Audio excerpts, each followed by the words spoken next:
এই না মাছ ধরো। বাবা এত কোন বাজারে থাইকা এই টুক ইলিশ মাছ আনছেন? এই টুকি ইলিশ মাছ, এই টুকি ইলিশ মাছের দাম কত জানো? জানি মাছের রাজা ইলিশ, আপনি কি পুরি মাছের দাম ইলিশ মাছ পাইবেন? আমার তো আয় বুঝা ব্যয় করতে হইব। শোনো, তরকারিতে তেল কম দিবা, যদি পারো মাছটারে তরকারির মধ্যে দিবা, আবার মাছটা উঠায় রাখবা, পরের দিন তরকারির মধ্যে দিয়া রান্না। তার সাথে এক কাম করি, এই মাছ দুইটা উড়ানে টাঙ্গায় রাখি, ভাত খাওয়ানোর সময় একবার মাছের দিকে চাইবেন আর খালি ভাত খাইবেন। এইটা করতে পারলে তো ভালোই হয়, এক মাসে মাস কাবার খরচ বাইচা যাইব। চুপ করেন তো, মাইসে শুনলে এসব কথা কি কই? আমি মানুষের দারদারি, আমি কারুর খাই না পড়ি নাকি মানুষ আমারে জিনিসপত্র মাগনা কিনা দেয় কোনটা? শুনেন, যত দিন যাইতেছে জিনিসপত্রের দাম বাড়তেছে। দাম বাড়তেছে তো ঠিক, হু হু করে দাম বাড়তেছে, কিন্তু আমার ফসল তো বাড়ে। আগে যেরকম হইতে হচ্ছে এখনো সেরকম হইতে আছে। এই জন্য তো আমি একটু হিসাব করে চলি। আব্বা, হিসাব করা ভালো, কিন্তু বেশি হিসাব করা তো ঠিক না। টাকা বাঁচানোর লেগা মাথায় কম তেল দিয়ে তুমি গোসল করতে কও, টাকা বাঁচানোর লেগা টুথপেস্ট কিনে না দিয়া কও দাঁতন দিয়া, আর কয়লাতে দাঁত মাজতে। ভাত খাওয়ানোর সময় ভাত কম খায় তুমি বেশি করে পানি খাইতে কও। এইসব কথা মানুষজন শুনলে পরে কি কয় কও? মাইসা আর কি কয়? মাইসা কয় কিপটা খা। হ্যাঁ, আমি কিপটা খা, আমি কিপটা হইলে কার কি? আর তোমারে কিপটা কইলে আমারে কইবা কিপটার পোলা। ক্ষমতা থাকে বেশি বেশি টাকা রোজগার কইরা বেশি বেশি খরচ করো গিয়া, তখন কইব কিপটার পোলা দাতা হাতেম তাই। তোমার জমি জমা আছে দেখে আমি লেখাপড়া শিখি নাই, হইছি চাষা। আরে লেখাপড়া না শিখা কত পোলা পানরা কারি কারি টাকা আয় করতেছে দেহসটা। অবৈধ টাকা রোজগার করার দরকার নাই। দরকার নাই তো, দরকার নাই তো, তাহলে যেরকম কিপটার পোলা আসোস সেই রকমই থাক।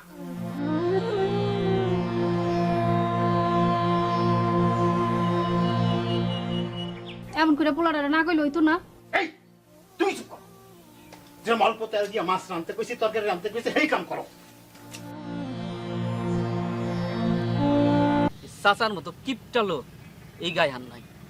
অভাব অনটন অনেকেরই থাকে, কিন্তু খাওয়া চাচার মতো কিপটা মানুষ জগতে আছে।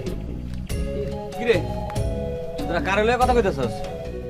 তোর বাপের কথা কইতেছিলাম, নিয়ে গেল জাটকা ইলিশ, ভাবখানা এমন বাজারে সেরা ইলিশ কিনছে।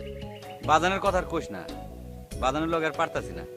বাজারে গিয়া বড় মাছ কিনে না, কিনে ছোট মাছ। বাজানের সবকিছুতে কিপটামি। তুই কি কিছু কইতে পারিস না?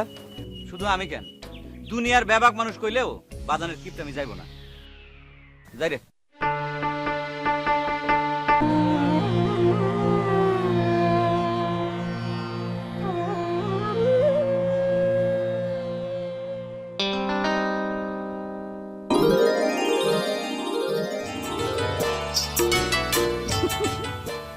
তোমার নাম তো বকুল, তুমি গোলাপ ফুল আনছো কেন?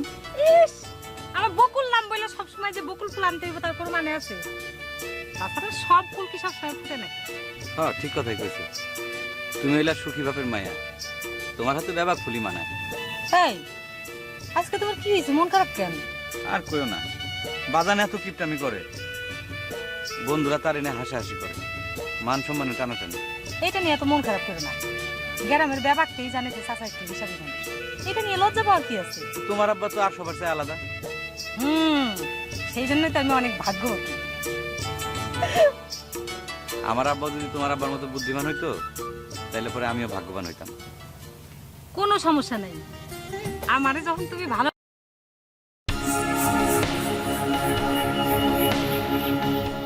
বকুল, তুমি বড় হয়েছো, বড় হইলে মায়া করে বাড়ি থাকতে হয়, সেটা তুমি জানো না? জি জানি আব্বা। জানলে পথে পথে ঘুরে বেড়াও কেন? আব্বা আমি তো অন্য কারোর সাথে ঘুরি না, আমি খালি নয়ন ভাইয়ের সাথে ঘুরি। নয়ন ভাইয়ের সাথে আর ঘুরবা না, নয়ন নয়ন কইরা বয়স তো কম হইল না। কেন আব্বা? কারণ আমার অবস্থা আর নয়নের বাপের অবস্থা এক না। তাদের সংসারে অভাব, আমার সংসারে কোনো অভাব নাই।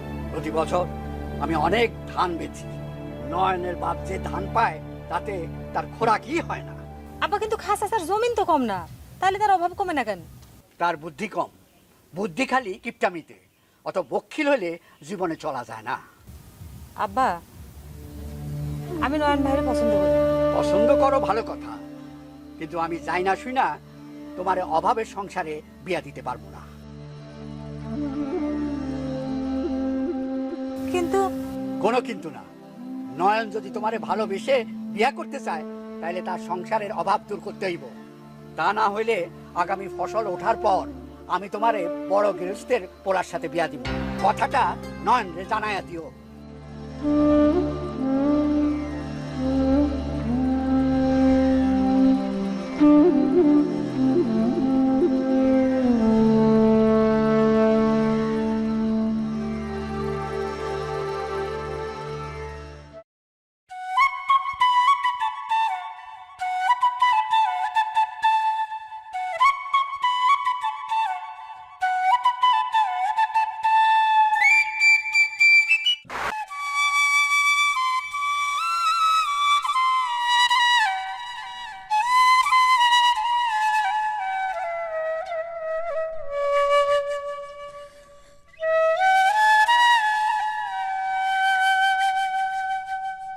নয়ন যদি তোমারে ভালোবেসে বিয়া করতে চায় তাহলে তার সংসারের অভাব দূর করতে হইব। তা না হইলে আগামী ফসল ওঠার পর আমি তোমারে বড় গৃহস্থের পোলার সাথে বিয়া দিব। কথাটা নয়ন রে জানাইয়া দিও।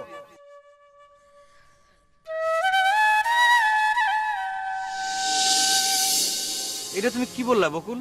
যা সত্য তাই বলছি। বাপজান আমারে সময় বাইন্ধা দিছে, আমি তোমারে সময় বাইন্ধা দিলাম। সামনে মৌসুমে ধান ওঠার পরে তোমার আমারে বিয়া করতে হইব।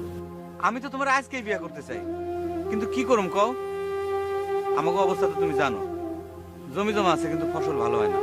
যতই ভালো করে চাষাবাদ করি, যতই বাইন দেই, কিন্তু ফলনটা ঠিক মতো হয় না। একদম ফালতু কথা বলো না তো নয়ন। আমাকে যদি ফসল ভালো হয় তোমাকে হয় না কিসের জন্য? কি করবো কও?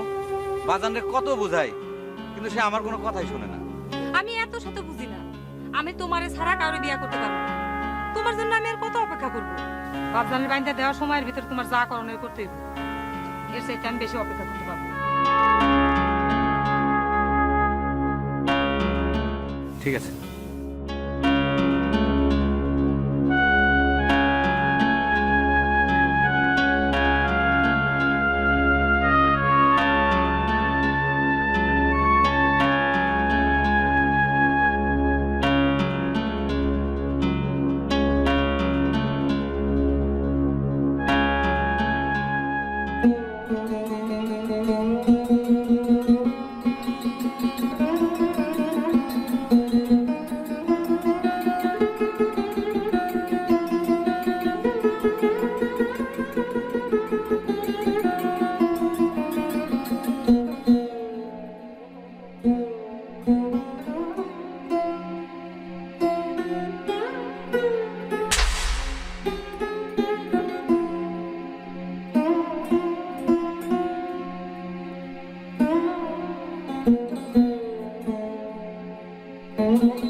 আমি এত শত বুঝি না।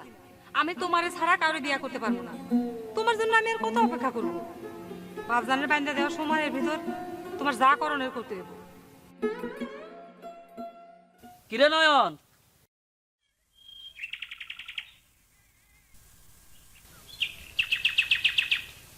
আজকাল কি চোখে কম দেহস নাকি? রাত কানা হয় শুনছি, দিন কানা যে হয় তা তো শুনি নাই। না গো না, বকুল ফুলের গন্ধে নয়ন হাটে অন্ধ হয়ে। না রে দোস্ত, আমার মনটা ভালো নাই। কেন, কি হয়েছে? আর কইস না।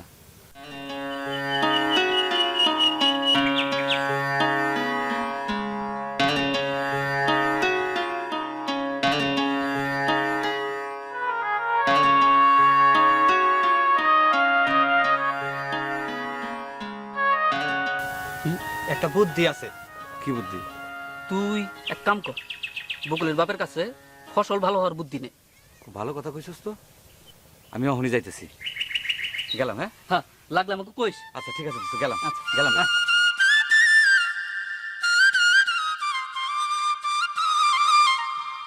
ওইদিকে একটু ভালো করে দেখো।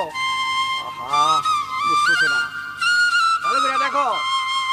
চাচা আসসালামু আলাইকুম। ওয়ালাইকুম আসসালাম। কি ব্যাপার নয়ন, কি মনে করিয়া? চাচা আপনি তো সবই জানেন, আমি জমি চাষ করি, কিন্তু ইচ্ছা মতো আমি ফসল ফলাইতে পারি না চাচা, তাই আপনার কাছে আমি একটু পরামর্শ নিতে চাই। এক কাজ করো, কৃষি অফিসে যাও, কৃষি অফিসাররা তোমার ভালো পরামর্শ দিবে। জি চাচা, আসি, সালাম আলাইকুম। ওয়ালাইকুম আসসালাম।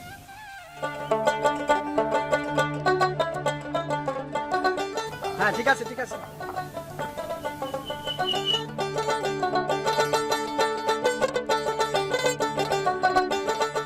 স্যার আসসালামু আলাইকুম। ওয়ালাইকুম আসসালাম। স্যার আমার নাম নয়ন, আমি একজন কৃষক। বসুন। বলেন আপনার জন্য আমি কি করতে পারি? স্যার আমাকে অনেক জমি, কিন্তু ফলন ভালো পাই না।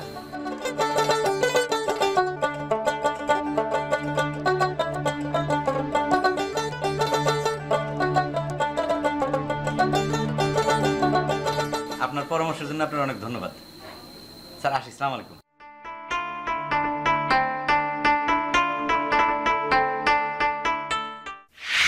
আমি বাচ্চা থাকি আমার জমিতে কৃষি কর্মকর্তার কথা মতো বীজ লাগামু না।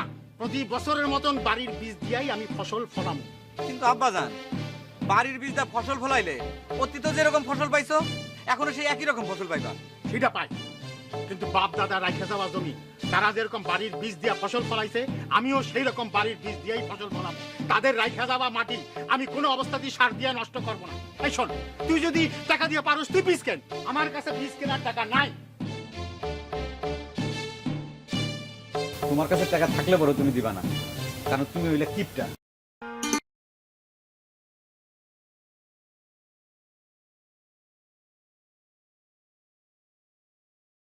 জাতের বীজ আন না, তারপরে ফসল কর, বেশি বেশি ফসল ফলা, সেরা কৃষক হও। তোর বাপে যা পারে নাই তুই তা কইরা দেখাবি। আমা এটা তুমি কি করতেছো? এটা তো তোমার শখের গয়না। পাগল পোলা কি কয়, গয়না গেলে গয়না পামু, বকুল যদি পরের ঘরে জায়গা তারে কই পাবি? হ্যাঁ, আর তুই বেশি বেশি ফসল ফলায়া তখন মায়ের একটা চেন কিনে দিবি। আমার দোয়া করো মা।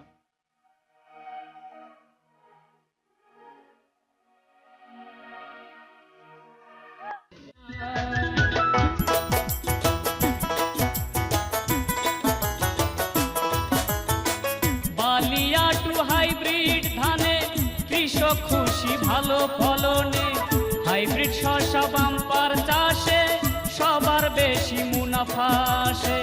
বালিয়া টু হাইব্রিড ধানে কৃষক খুশি ভালো ফলনে, হাইব্রিড শস্য বাম্পার চাষে সবার বেশি মুনাফা আসে। পাটেক এগ্রোর বীজ বুনিয়া উৎপাদন বাড়ায়, আরে ও কৃষক ভাই, আরে ও মিয়া ভাই।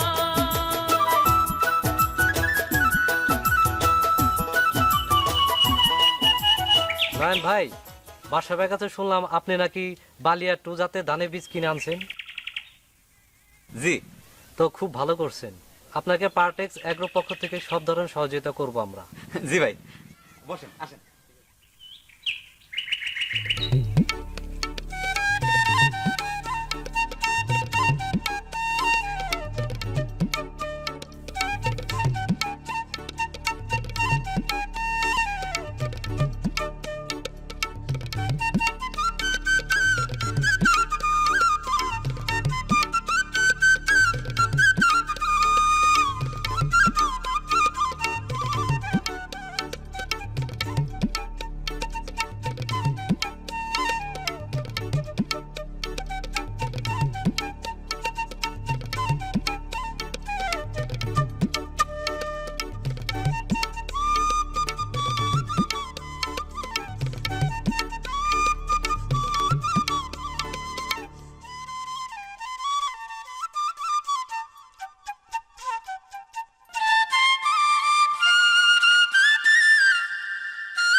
আসসালামু আলাইকুম কৃষি অফিসার স্যার। ওয়ালাইকুম আসসালাম। কি খবর বাদশা?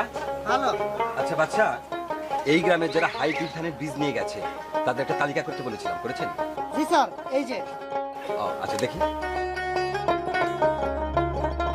ওকে ওকে, থ্যাংক ইউ।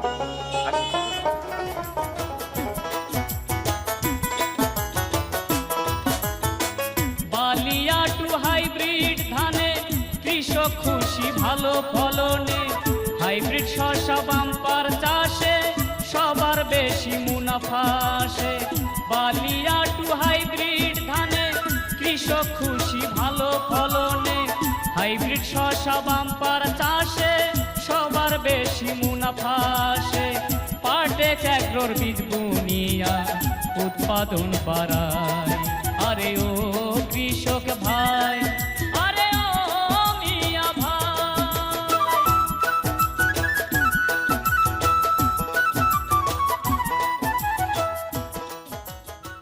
দেখছেন আব্বা, কি চমৎকার ফলন হয়েছে। মাশাআল্লাহ, আরে আগে তো আমি বুঝি নাই। স্যার আপনি? হ্যাঁ, তোমার জন্য একটা সুখবর আছে। কি সুখবর কৃষি অফিসার সাহেব, বলেন। আপনার ছেলে বালিয়া টু বপন করে অনেক ফলন পেয়েছে। কুসুমপুর গ্রামে এবছর সে সেরা কৃষক হয়েছে। আরে আলহামদুলিল্লাহ, আলহামদুলিল্লাহ। আগামী সপ্তাহে ওকে আমরা সেরা কৃষকের পুরস্কার দেব। তাহলে আসি, দেখা হবে আগামী সপ্তাহে। আল্লাহ বাঁচায় রাখুক, আল্লাহ বাঁচায় রাখুক, ধানে ধানে বইরে যাও।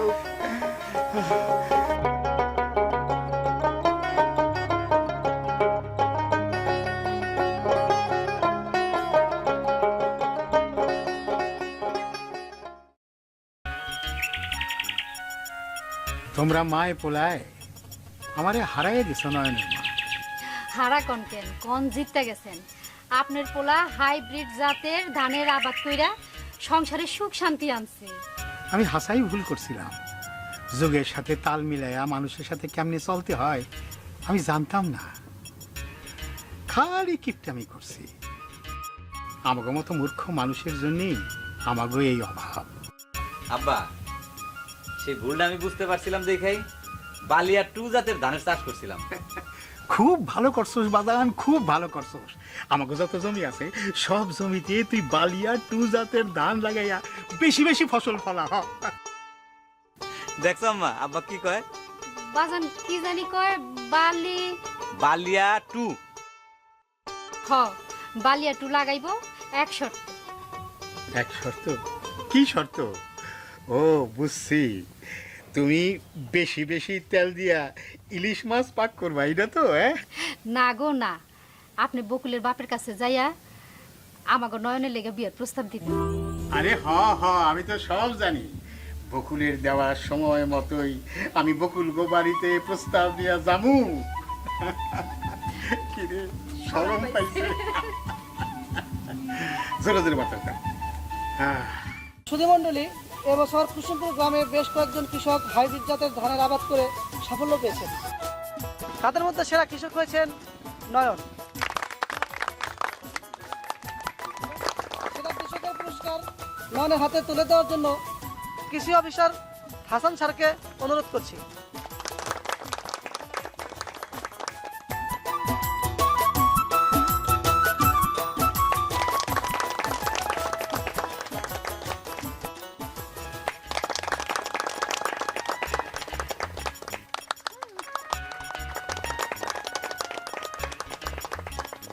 সেরা কৃষকের পুরস্কার পাওয়ার পর নয়নের অনুভূতি কি আমরা তা এখন জানবো।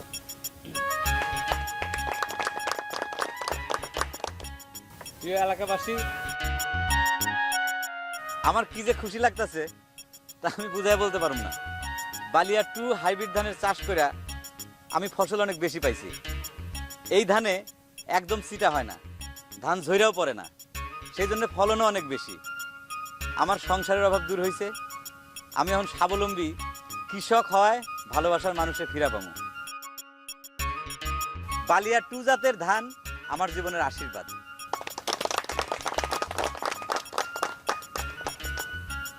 সুধী দর্শক, পার্টেক্স এগ্রো কৃষক ভাইদের জন্য আরও দুটি গণচীনের লেটেস্ট জাতের হাইব্রিড ধান বাজারে নিয়ে এসেছে। এ দুটি ধানের বীজের নাম? তার একটা নাম পার্টেক্স হাইব্রিড ধান 1, আর একটার নাম পার্টেক্স হাইব্রিড ধান 2। আমিও জানি আপনি কইছিলেন আগামী মৌসুমে আমি বালিয়া 2 জাতের বীজের সাথে পার্টেক্স হাইব্রিড ধান 1 এবং পার্টেক্স হাইব্রিড ধান 2 ধানের বীজও লাগামু। আপনারা সবাই লাগাইবেন।